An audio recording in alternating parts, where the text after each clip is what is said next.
before I get into any jokes, I gotta tell you guys this. When I first got into comedy, a more experienced comedian kind of took me under his wing and he said, Justin, you can't just tell jokes. You gotta express how you feel through your jokes. Because the audience is empathetic and they will feel how you feel. So you guys are gonna be pretty horny by the time I'm down here. Just wanted to let you know, all right? I do like Grand Rapids though. I was coming from my hotel, driving over here, and I saw that you guys have an Insomnia Cookies. Are you guys familiar with that place? No. Some of you have had it, some of you had it. If you haven't, I'll tell you what it is. Insomnia Cookies. It's this place that will deliver cookies to you late at night, so that you can get diabetes at 3 a.m. It's awesome.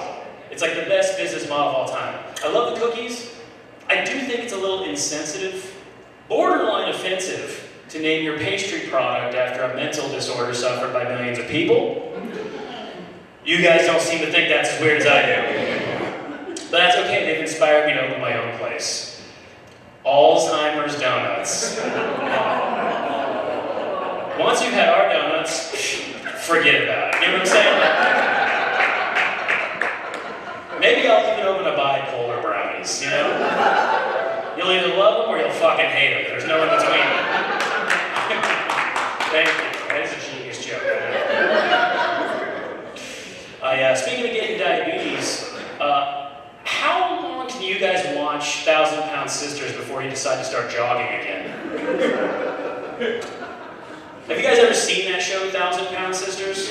All right, if you've never seen this show, it's about this family of Kentucky hill people that weigh half a ton and can barely walk. But I assure you that foot speed, not the only way these people are slow, all right?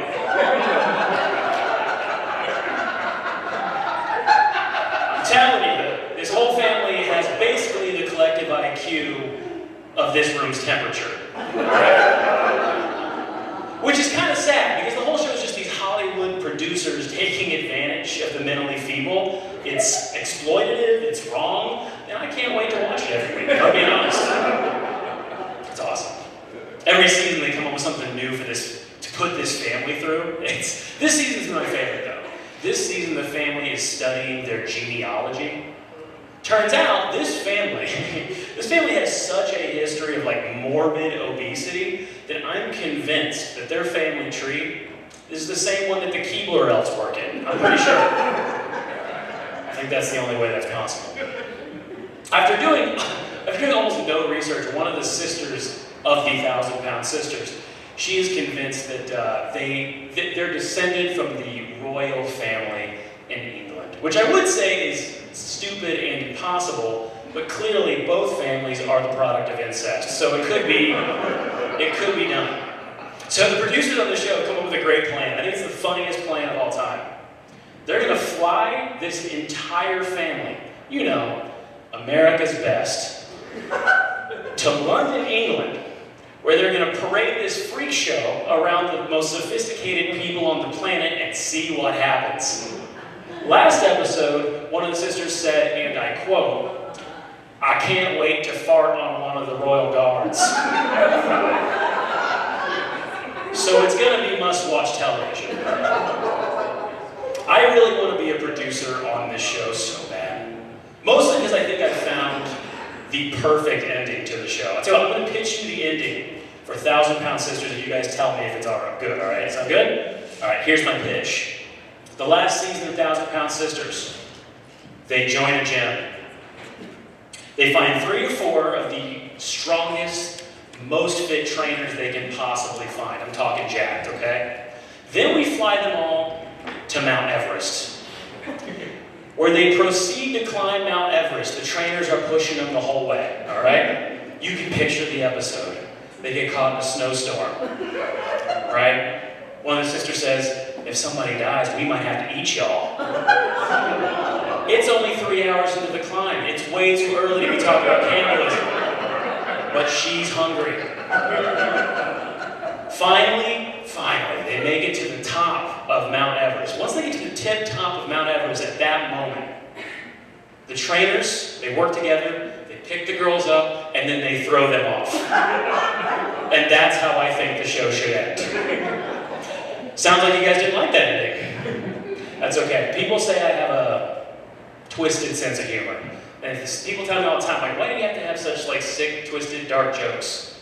And the truth is, it's how I was raised. If you think I'm messed up, you guys should meet my parents. It's crazy. I'll give you an example. Like when I was in 4th grade, my mom gave me the sex talk. She gave me the sex talk and then she said, Justin, do you have any questions? And I just had one. I said, yeah, does it hurt? And then she paused, took a long drag off of her Marlboro Red cigarette. And then she said, the way I like it does.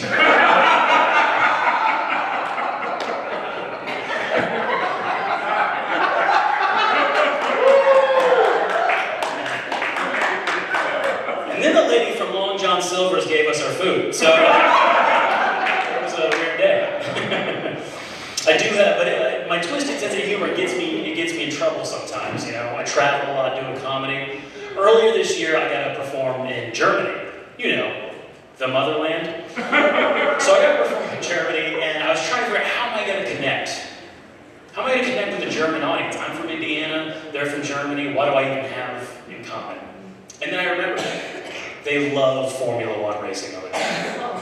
So this is what I decided to do. I got up in front of this whole German audience, and I said, guys, where I'm from, we have the Indianapolis 500, which claims to be the greatest race on Earth. Kind of like you guys did in the 1930s, you know? I'd love to go back to Germany. But I do love doing comedy, man. It's a great job. Way better than my last job, for sure. My last job was just too dangerous. It was really dangerous. Every day I wasn't going into work. I was afraid of getting shot, but we need high school teachers, guys, so there I was. I was there doing the work, all right? A lot of people don't realize. Are there any teachers in this room, by the way? Any teachers at all? See, they're all dead. That's why. A lot of people don't realize if you are a teacher in this country, in America, you are 24% more likely to be shot on the job than a cop, according to a statistic that I made up for this joke. But still, it's crazy. That's why in Indiana we have like such a huge teacher shortage. Do you guys have a teacher shortage here? Yeah. You guys do? I was really worried that the government of Indiana they weren't doing anything to fix it. That's what I was worried about. But you know what? On my drive up here today, I was driving on the interstate and I saw a billboard. And all it said was, be a teacher. And I thought, that ought to do it. It sounds like they've got it handled, guys. A billboard? What amazing advertisement. Here's the worst part about it. You're driving along, you see that billboard, you're like, be a teacher. I wonder what that would be like. The very next billboard, hell is real. So it's great that's just an Indiana joke, it's not gonna work. That's all right. So we're trying to get all these new young teachers in, but you know who I feel bad for? I feel bad for the old teachers. Because every school has a teacher that's been there too long. They've been there since like the school was built and shit, you know what I'm saying? And those teachers, things have changed so much that they're very confused right now. Like I'll give you an example, like at my school, when vaping became a big problem, they called all the teachers in for a big staff meeting and they explained that these kids bring these little devices into class, they look like USB drives. They plug them into the laptop, they charge them up in class, and then they just go to the bathroom and they smoke them in there. As soon as the meeting was over, oldest teacher in the building, been there over 35 years, he walks up to me and says, so these kids are smoking the internet now?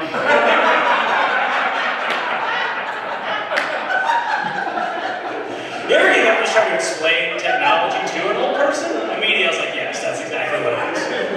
Yeah, they go to the bathroom, they smoke a pack of porn hubs, and then they come back. That's what it is. You're getting it. I do feel bad for the old teachers. But I do miss teaching sometimes. Not all the time, but sometimes, you know. Like, I learned a lot from the kids. I think I learned more from them than they ever learned from me. Like, did you guys know that you can charge your cell phone by plugging it into your house arrest ankle bracelet? I did not know that. Steven taught me that. Man, first, she already knew. Plenty of experience over here. I miss learning the lingo, like all the Gen Z kids have some of the best slang, best lingo of all time, I think. Like I learned that these kids, they don't even call it making love anymore. They just call it smashing now. You guys have heard that, right? We're back to her place. She let me smash. I love it. I wish I could talk like that, but I'm getting too old. I sound stupid. I was hanging out with this group of young, cool Gen Z guys the other day, and they were like, they're talking about oral sex. And I was like, don't you guys mean smash mouth? Like, because I can't stop coming, and I won't stop coming. You know what I'm saying? Like, thank you. That is also a brilliant joke. If you guys like that joke, you can get I Heart Smash Mouth stickers after the show. But pay what you want. You can donate. You can put them on the back of your car, your work laptop. People just think you like shitty music instead of being a pervert, you know? That's my sales pitch. Really good, right? That's my sales pitch. What else do I have for you guys? I do see some dates. You guys are a cute couple. I assume you're a couple. You guys are a cute couple. Give it up for them for being beautiful. I do like seeing people still trying. That's good. Here's something I don't understand about the dynamic between men and women when it comes to it. I don't understand what women find sexy about men. I have no idea what you guys find sexy about. You know, because men, when we look at women, it's universal. We look for the same stuff. Face, boobs, butt, and we move the fuck on, right? But women, if you ask a woman what she finds sexy, it's something different and weird every time. It's some unique thing. A girl will be like, I thought the nautical theme of his tattoos was sexy, so... It's some crazy shit like that every time. I was on a date with a girl one time. I asked her this question. I was like, what do you find sexy about men? You know what she said? Ambition. Yeah, she goes, I find ambition sexy. So I was like,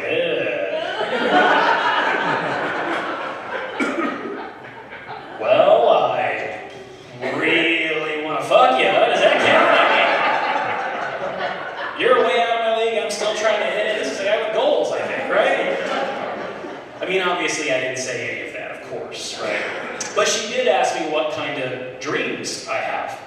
And I said wet, so I think she got the point. I think she understood it. I've learned a lot about women from dating.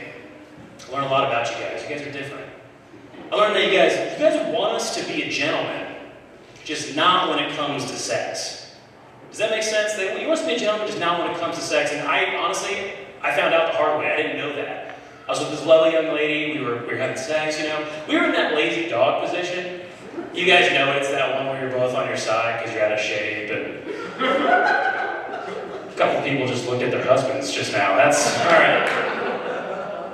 And you know what? I wanted to try a different position, but I'm too much of a gentleman when it comes to that kind of stuff. So I was like, I'm not gonna wake her up, you know. I didn't want to be rude, you know. So you know what? I just got off the bus and walked the rest of the way. Right? Almost didn't make it here in time. Thank you for laughing at that joke. That was. Let's see. You guys ever have a pregnancy scare? You guys ever had a pregnancy scare before? Oh, I had one this last weekend, and I will tell you this. I scared her so bad that her water broke. Yeah, she was like, talking about, oh, you gotta drive me to the hospital and ruin my interior? I don't think so, okay? Plus, I don't let strange women into my car. You know, so, all right, that's a new joke. We'll work on that. I just got married. I actually just got married, and I'm not wearing my ring. My wife said I could not wear my ring if I tell this next joke. So that's what's going to happen. Here we go. I had a bachelor party before my wedding, and my fiance said before I went, she gave me a hall pass. Do you guys know what a hall pass is? Yeah. I'm seeing some heads shake. Yes. If you're not sure, if you're not aware. She said, Justin, you can sleep with somebody else on your bachelor party. Just tell me about it. And you know what? I know when there's a test afoot. I know when there's a trap. But here, I didn't take it. I didn't take the hall pass. Instead, what I said, sweetie, look, honestly, maybe I'm old-fashioned, But what's wrong with just cheating on you? That's how my dad did it, his dad. I want to keep this a traditional marriage, you know? Sorry, Ricardo, I had to follow up your cheating material. I do like that we're in the holiday season now. I don't really care for Christmas, but my wife does have a very specific kink that we can only do this time of year. She loves Christmas sex. Specifically, what we like to do, what she likes to do, is wear a Christmas onesie, and then we just do it through the butt flap. That's what she likes to do. And you know what? I don't judge her. I don't know why. She just says it reminds her of childhood. I don't know. I don't judge her, okay? I'm a good husband. You guys are cool, you guys. Let's see. I was thinking about this today. I was thinking about that moment when I lost my virginity for the first time. I mean, some of you might still be working on it, so I don't want to judge you there. I was thinking about that moment. It's a special moment, right? I remembered something that I had totally forgotten. I remembered that there was a song playing in the background, and I had completely forgotten about that. Did anybody else here lose their virginity to a song? Just a bunch of weird silent fucks in here. Is that what it is? So you don't have to be embarrassed. It can't be worse than mine. You got one? It was when I was driving home. When I was just driving home? That's when I lost my virginity. Oh, okay, played after, it wasn't during. What's the song? The Losers Got Lucky came on the radio. Oh, good for you, man. Give it up for him. That's a good one. All right, I'm embarrassed to share it now. Okay, this is the song I lost my virginity to. I don't actually know the name of it, but I can sing some of it for you. It goes like this. It goes, if you have a structured settlement and you need cash now, call. Give it up for that one time. Thanks, that really took me back, man. That really took me back. Really, that was the perfect song to lose my virginity to, you know, because it's 10 seconds long. And that hooker did need cash now. She really did. Oh, man, let's see what I was looking for. I got a couple minutes left, but perfect. I'm going to do 2 more jokes for you guys, and they're going to be my most fucked up jokes of the night. Can we do it? Yeah. We're going to end on a pretty savage note, okay? As a teacher, I noticed a lot of parents, they don't let their kids just be kids anymore. Have you guys noticed that? They don't let their kids just be kids, enjoy their childhood, and I think that's wrong. I really do. In fact, I got a little nephew. His name's Caleb. He's 6 years old, and I love hanging out with him. I got a favorite activity that I like to do with Caleb, too. I like to take Caleb, and I put him on the trampoline, right? And then I get up there, and I jump on it with him, and it bounces him around, and I can launch him into the air. It's awesome. It's so funny. It's hilarious to watch. The problem is that his parents get super pissed when I do that with him. But I'm going to tell you guys the same thing that I tell them. I just say, look, I think that quadriplegics should have fun too. That's just me. Relax, guys. It's just a joke. It's just a joke, all right? Relax. I don't even have a nephew, okay? Relax. Anymore. I don't have a nephew anymore. That is a mystery. At any given moment, I feel like he could either be having the time of his life or be dead. A lot like when those rich people went down to see the Titanic. It's been a year. Some say it's too soon to joke about, but you know, sometimes it's good to just test out the waters. But yeah, I moved to West Michigan about 2 years ago, which means I started seeing a therapist for the first time in my life. I also see a personal trainer once a week. At this point, it really just feels like I'm paying people to be disappointed in me. But disappointment is, it's okay, because disappointment plays a pretty big role in my dating life. You see, usually there's a build-up to becoming single, but for me, it's usually just one big thing. My ex actually caught me doing something that I tried to hide from her. She caught me being myself. But when you're single, coming off a relationship, you can learn to find love in other places. immigrants, so there's absolutely nothing there. But even then, you can still find love. For example, you can send yourself a message, specifically a text. So, if you doesn't matter what you say, if you hit send, you exit the app, close your eyes real quick, it'll seem like there's someone that actually wants to talk to you. My therapist doesn't like that one.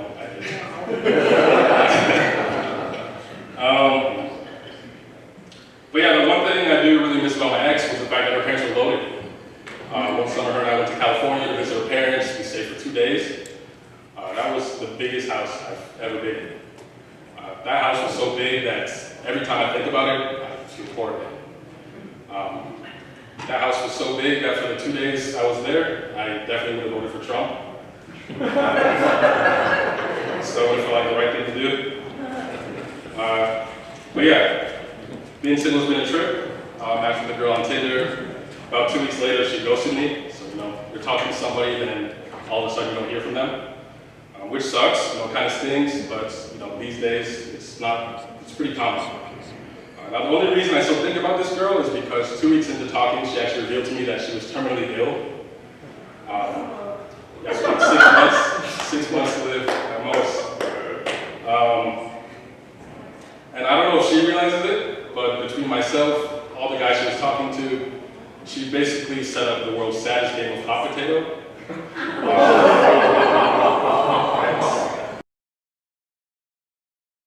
Now look, I'm not a bandwagoner, okay? I've been there through all the bullshit, and we're still on top, okay? We're still on top. But all those terrible years, back with, I remember with Wayne Fonts and Barry Sanders and Herman Moore, all them guys, so I felt the pain forever. And it is so fun to see, see us doing good.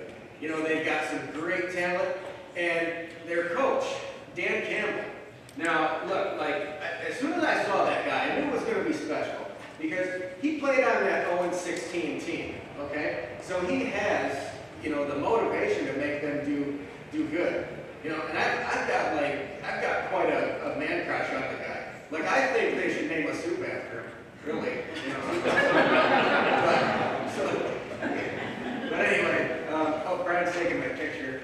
I always look stupid when he takes the picture, so I stopped and smiled this time. Anyhow, yeah, my man crush on Dan Campbell. I'm not gay or anything, but if I worked for the Lions organization and somebody was like, hey Les, Coach Dan was asking about you the other day, I'd be like, really? Yeah. Hot chicks, football, beer. Of course he's asking about me. And then I can just see him coming up to me, and he's walking towards me, and my heart's fluttering. And he comes up, and he's like, hey Wes, you can drop all that macho bullshit, okay? I like the cut of your jib, How about you let me take you out for a steak dinner? And I'd be like,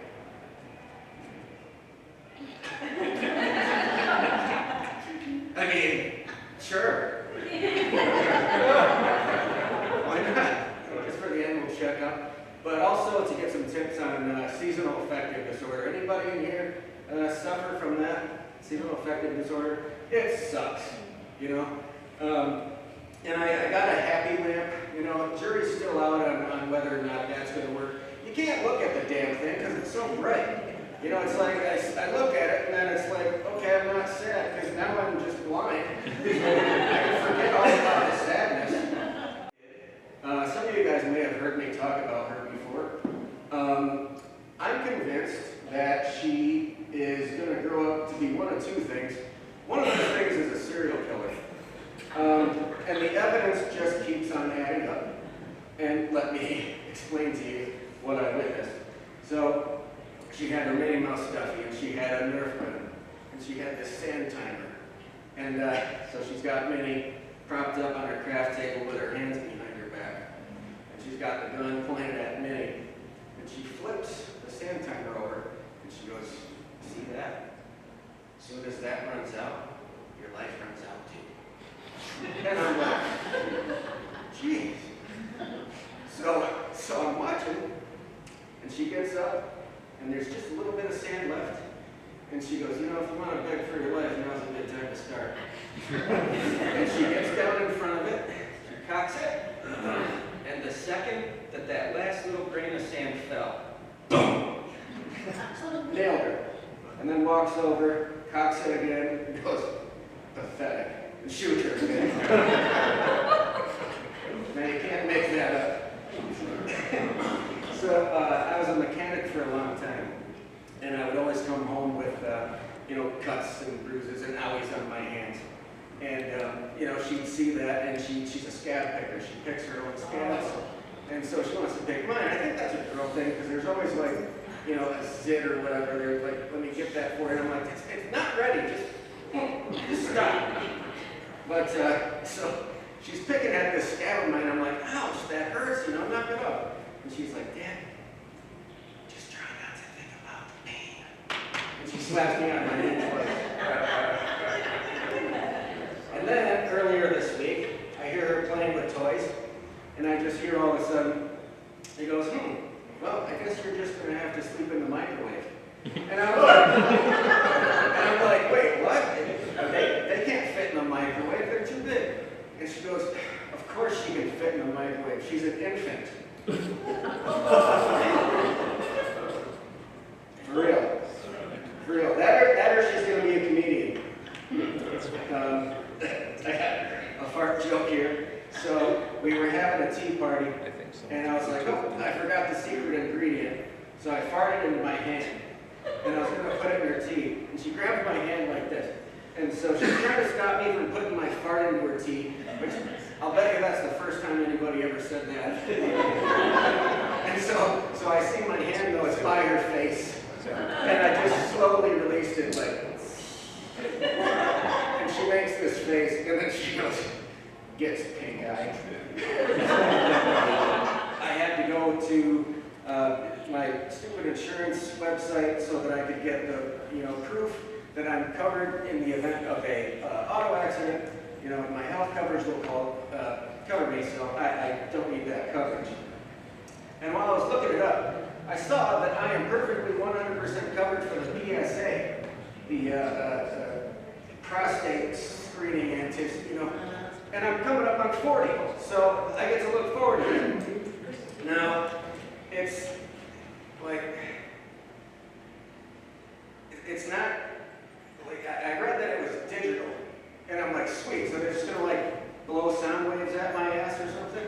But no, they mean this digital. Yeah. And it's such hack material to talk about the, prostate exam up here, because they've heard them all, at least they kiss me by me or pull my hair or whatever. And it's not the finger in the ass thing, because like, I can block that out like I did when I was a kid, but you know what, I didn't have that written down, that just came to me. And I was like, should I say that? But anyway, I'm only uncomfortable because I really like my doctor, he's a good guy. And I don't want things to be, awkward between us. So I just want to be like, look, man, is there a different doctor that maybe could do it? Or